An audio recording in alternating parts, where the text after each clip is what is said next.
Stop rewriting prompts. Start designing your creative AI system, because the future of content isn't what you ask, it's how you build it. We are going to have a little look at building scalable and efficient creative workflows with AI today. I think all of you in your courses have been exposed to a lot of different tools and have probably worked with them and put different ones together to kind of make a nice workflow. So one tool is better for one thing, then another, and then bringing them together and getting a nice output at the end. We're going to have a look at some tools that might make this process easier, and also, there are some really cool things I want to show you. So let's get to the agenda so we can have a little preview as to what will happen in today's session. So we are going to start off with looking at some prompting fundamentals. So how to make a really nice image. And then we're going to build off of that. So we'll start with what it takes to make a really nice prompt, make a really nice image, and then once we've made that, how can we reproduce that again and again without it going, well, weird, basically? How do we make sure it doesn't go AI weird on us? How can we make something that's super scalable, efficient, that we can reproduce the amazing work that we have worked hard to create in this first prompt again and again? So we're going to take ourselves over into creating something with the custom GPTs in order to recreate that. We are also going to have a look at creating an app in Google AI Studio in order to create that prompt again and again. And then we're going to shift a little bit, and I'm going to take you over to two places where they have some apps available where you can basically perform certain motions in terms of animation or in terms of editing certain images that are pre-built into these tools. So we're going to take a look at Higgs field, and we're also going to have a look at Runway's new apps as well. And then right at the end, the pièce de résistance, we are going to have a look at Runway's new release of Workflow, which is a node-based automation kind of workflow, basically, that you can kind of build your own system that creates the ultimate output for you. It's hard to explain, which is why I'm going to show you, but that's what we're going to have a look at the end. Wonderful stuff. Okay, so I'm going to go through the whole presentation and then we will have some time to go through questions at the end. Of course, if you have any burning questions, you don't want to forget them, you can write them in the chat and I will either answer them as we go through or at the end.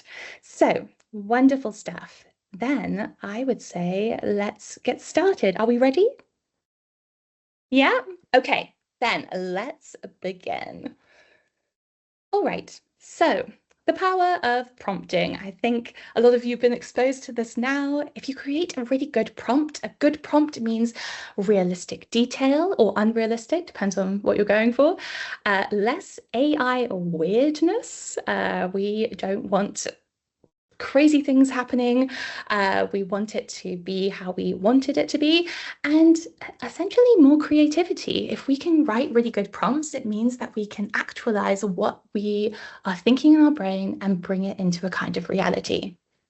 So we have a little prompting formula here, some prompting best practices. So we always start with a subject, a situation, and positioning. So you want to define your main subject. That could be a person, but it could also be like a mug or something like that. Then you want to describe the current situation, how it's positioned in the scene. So that's our kind of like intro to the whole thing.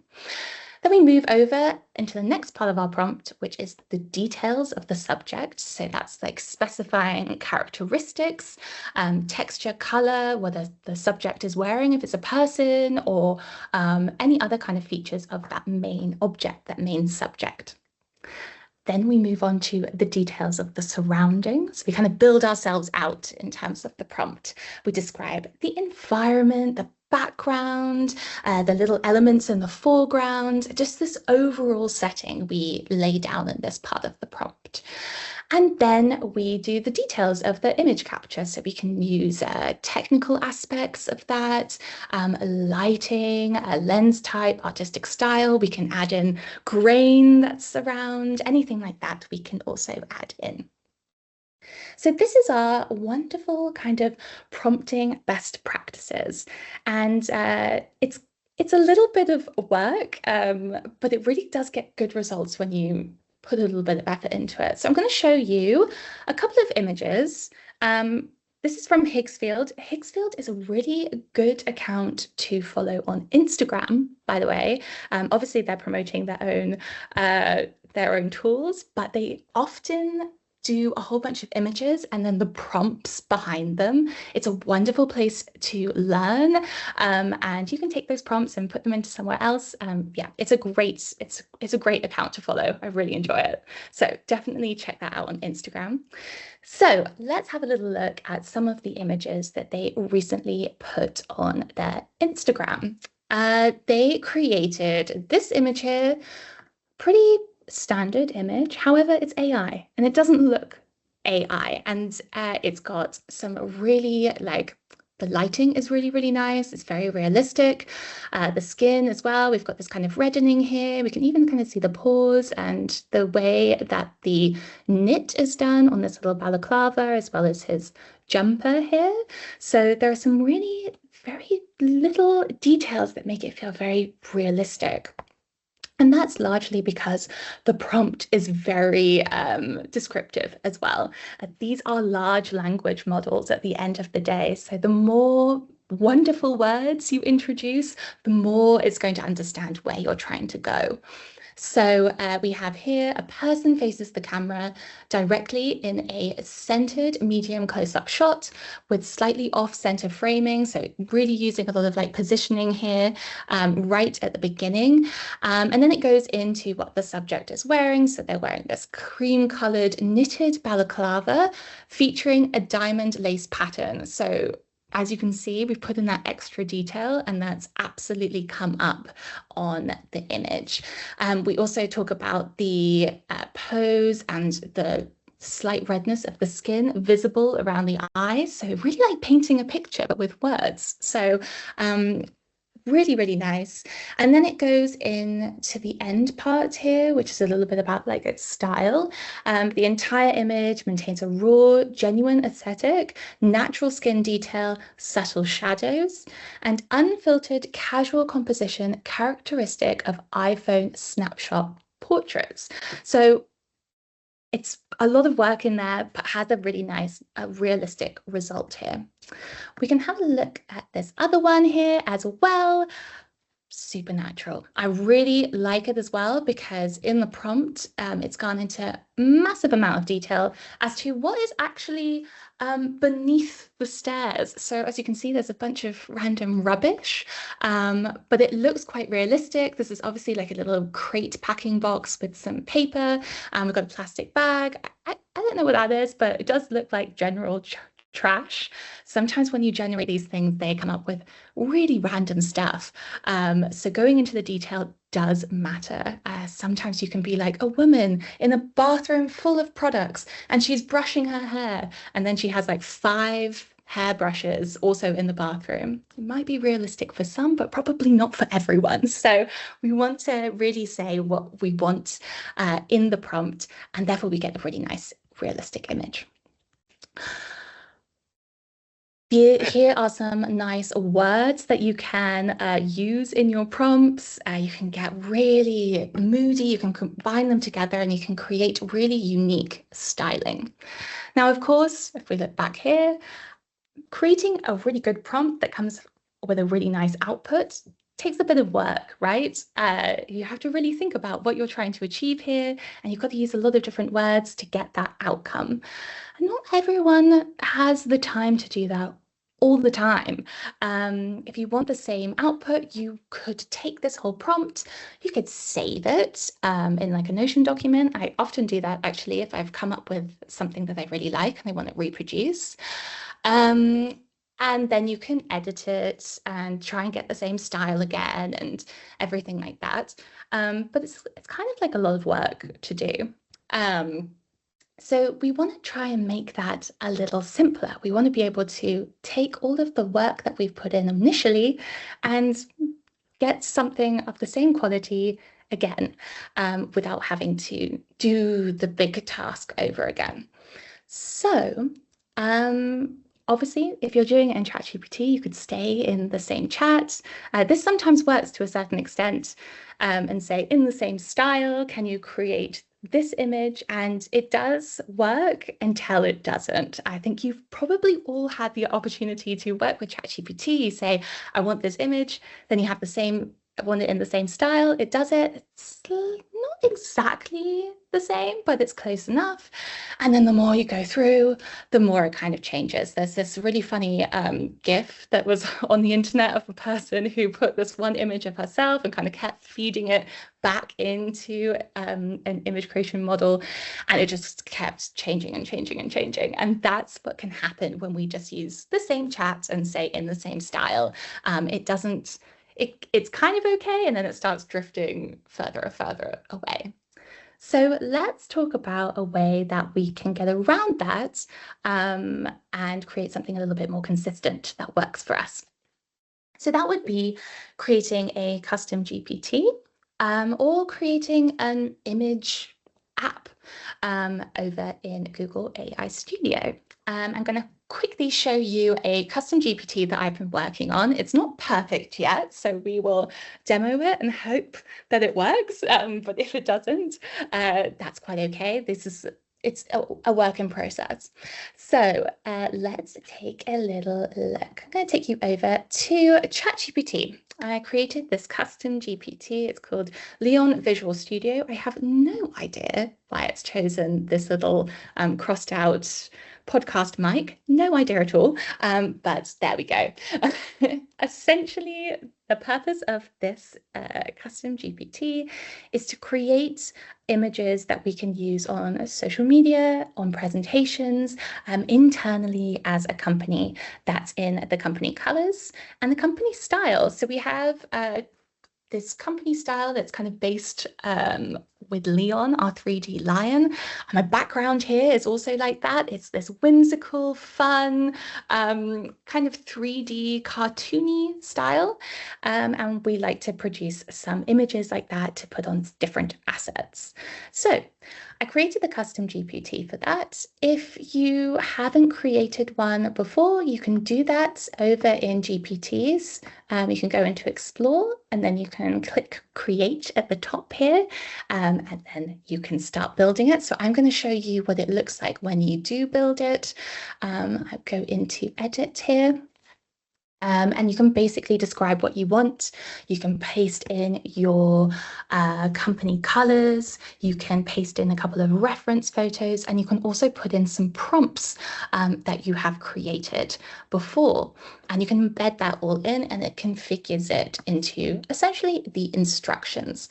So we have here, this is Leeon Visual Studio, and it creates branded image prompts for Leeon. So initially I had it create the images straight away, and it got very, very confused. It was making images sometimes right and sometimes wrong. So I built into it that it would create a prompt first, so I could make sure that what it was going to create was on brand, and then also that it was using the right colors. And then once we had that, then I can make it into a image. So let's give it a go.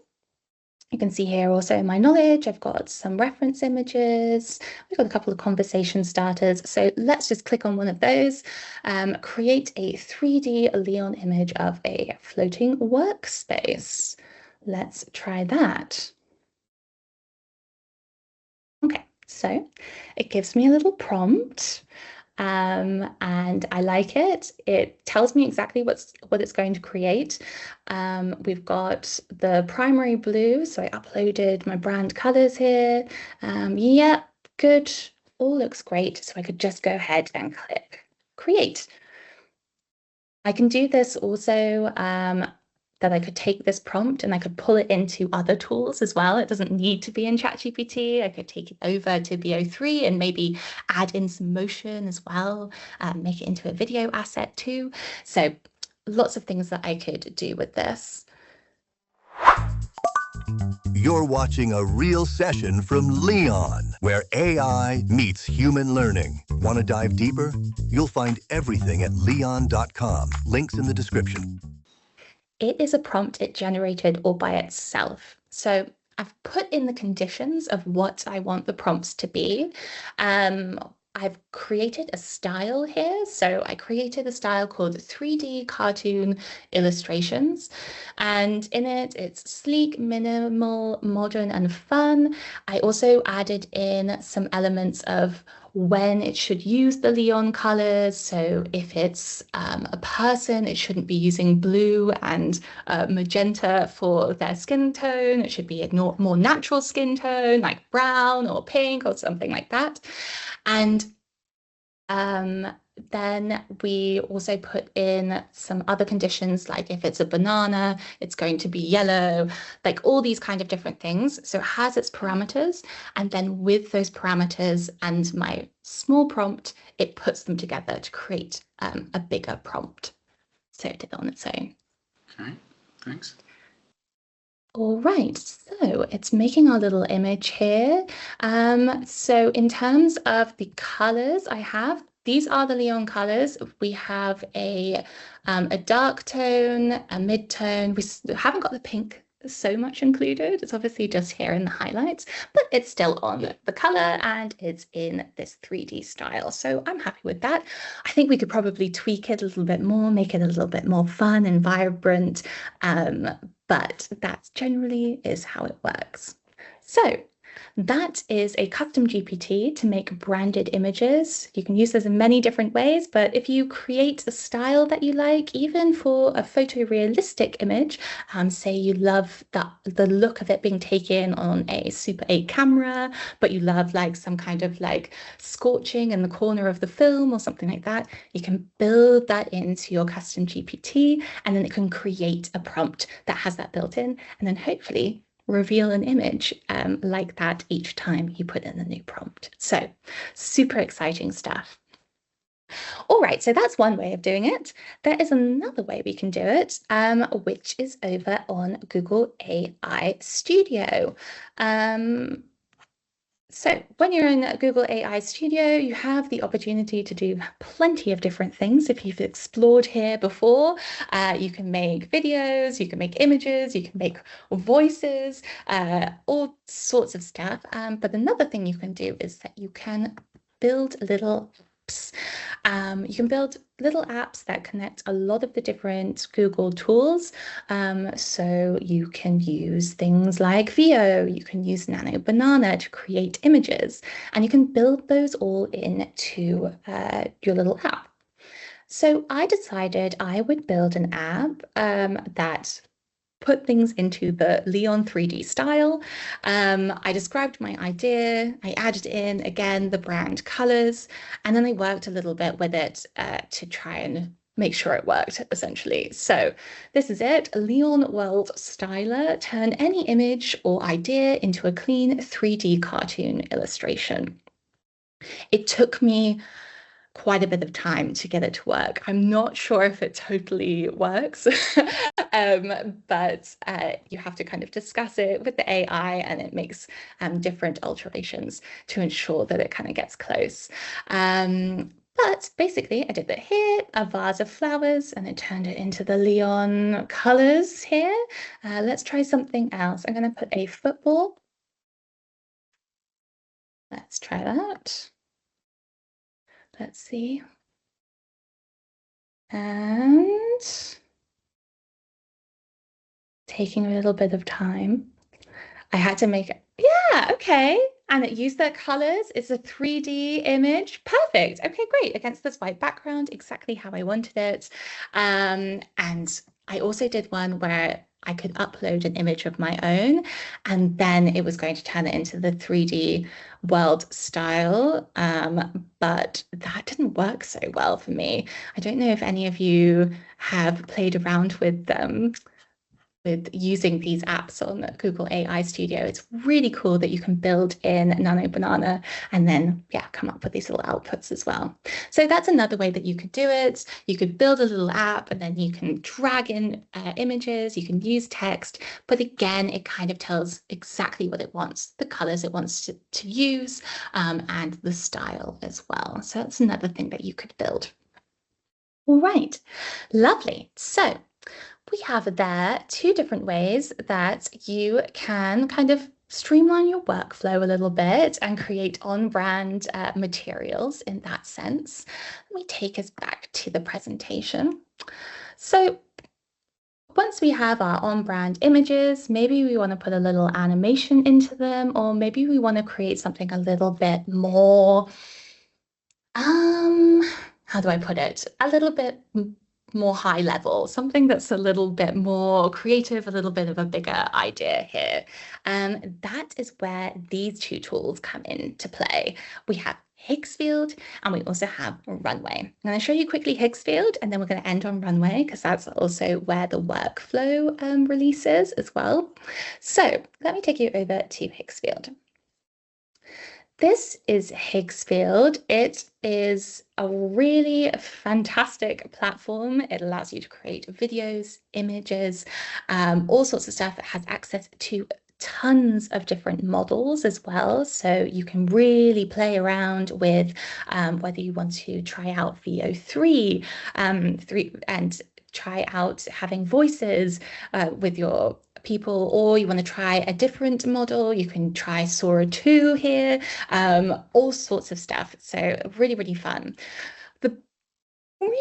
I would say the coolest part about this, though, is the fact it has all these built-in animations that you can use. So I'm pretty sure all of us have tried to take an image, have a person, and you want them to do something very specific, a really cool camera angle, a really cool transformation or something like that. You put it in and it comes out absolutely strange, right? It's not consistent and sometimes it can cost a lot of credits as well as you just keep trying to get the okay result. Higgs field has kind of solved that in the fact that it has pre-built certain prompts into these little tools, these little apps here, so that you can get the intended result a lot faster. So I'll show you, for example, if we go into visual effects here, with a whole bunch of different visual effects. We've got an Earth zoom out, we've got someone on fire, we've got this kind of Wonderland thing, we've got fairies running around, like lots of kind of gimmicky stuff, but also some very, very cool things too. Flame transition, all sorts of stuff. This is cool. Display transition. That would be really cool to use in some kind of like adverts or something like that. Anyway, the whole process is I could take any image and I could apply this effect or this prompt onto my image and it would apply it correctly. So if I did that, the camera would this display transition, I wonder if I can make it bigger. This display transition would happen, yeah, seamlessly, as you can see here, in lots of different situations. And the same with this zoom out. You might have a nice image and you want to have this effect, but you don't know how to prompt it in to make it actually good. You don't want the world to just kind of like melt away. So this would also be an excellent way to do that. And you've got loads of fun things, wireframe, tons of fun stuff. So this would really shrink down your workflow in the fact that you don't have to think about how am I going to get that effect. You just go in, find the one that you want, and you just have to bring that image into it, and then you get a wonderful clip at the end. All right, so this is Higgs field. I could show you a million things, but I would say it's definitely one to play around with. That's where the real fun starts. And yeah, you can even put an image of yourself and see what you can make yourself do. It's very, very fun. Another one is Runway. So I'm going to take you over here.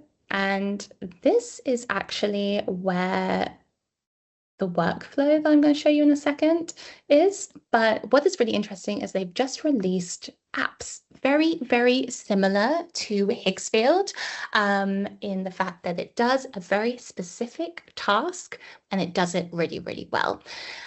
So we can see you could do something like change the time of day in a video. Say you had recorded something of your own. It doesn't need to have been generated on AI initially. You could have been recording something, maybe making some kind of short film or something. You're recording outside and you had to take another take.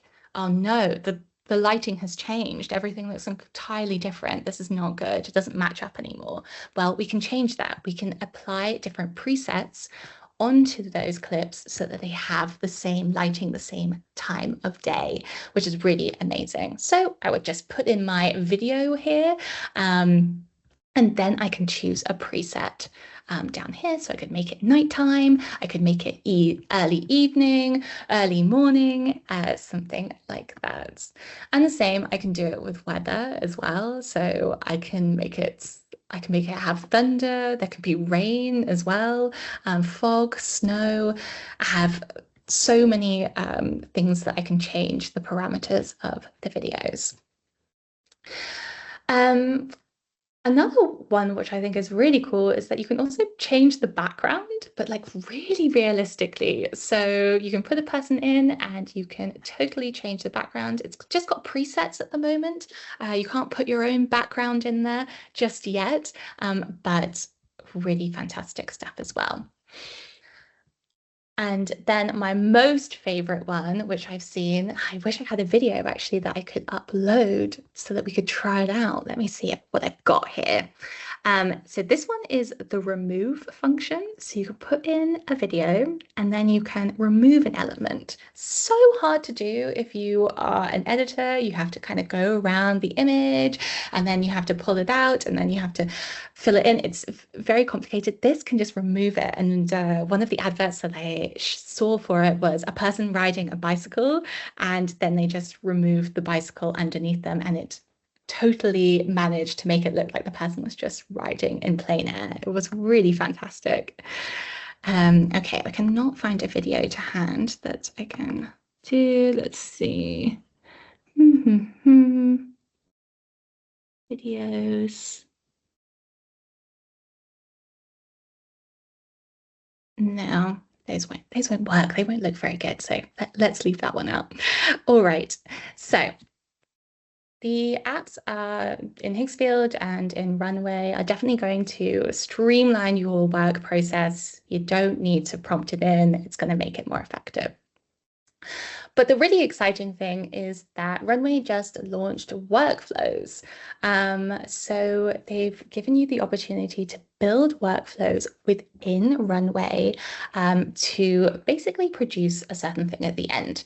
A little bit like our ChatGPT, our custom GPT, or our app that we just made where we wanted it to come out in a certain stylistic look. We can also do a very similar thing now on Runway, but a little bit more complicated. We can really, really adjust the journey and we can see it in a whole workflow. So I'm just going to show you this. This is an image style generator, and it's basically the idea is that I could put in an image and I could say what I want to happen, but with this style, and then I get an outcome here at the end. As you can see, there are a whole bunch of different boxes here and lots of little lines. It looks a little complicated, but generally it's very, oh, I think someone's mic is on. Together. Okay. Like there's so many things in here. There we go. All right. Okay, so we've got all these little boxes and all these little lines, but they all mean something here. So this is where we start. We upload our own image and we put in our own text. And then it gets connected to here, which is our Gemini Flash 2.5. And that's where we're going to create a prompt. And then we have some text here, which is a prompt that gets applied every single time, and they get connected with these little nodes. So when I put in this image and I put in this text, it runs through and it goes into here, and this gets plugged in automatically and gives my custom stylistic prompt in every time. So all of those three things combine, creates this wonderful prompt here, and then out of that comes these two images and also these two images using a different model as well. So you can choose what models you use. You don't need to just choose Runway. You could choose ChatGPT. You could choose Gemini, something like that. It's a little complicated when you look at it all, but if you want to build like a really amazing workflow that has really specific pieces that you want to bring in to keep it stylistically amazing, or you want to produce several different outputs at once that are all based on one initial image, then this is a really great thing to explore. They can get super complicated, they can get super simplistic, but it does mean that you could build a system that creates consistent images for your company, and anyone could use it, essentially, once you've built the architecture for it. They've done loads of different ones that you can have a little look at. This virtual try-on, so you can put in an image here, image there, and then you can also put this kind of like style that you want as well, and it gets applied. Really wonderful stuff, especially if you're working in the creative department and you have a whole bunch of people who want to use and make AI images, but you still want a little bit of control in terms of how it looks at the end of the day. This would be a great system to build for the company so that they could utilize that. All right, so this is very new. I think it only came out last week, so we haven't got loads of examples of it in process, but I can absolutely imagine lots of people will take this and try and make some really interesting systems with some amazing outputs. I'm sure of that. All right, so we covered quite a lot today. We had a look at creating some really great prompts. And once we've built something we're super proud of, how do we keep looking at it even more? We can create custom GPTs. We can create custom image apps as well that reproduce it. If we want to keep things consistent and more complicated than our prompting allows us, we can use the apps integrated in Higgs field and also in Runway.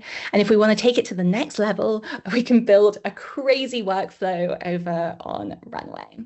So that is it for today. A lot of information, but hopefully some of that was inspiring, and hopefully some of that you might try out yourself, especially in terms of ChatGPT and over on Google AI Studio.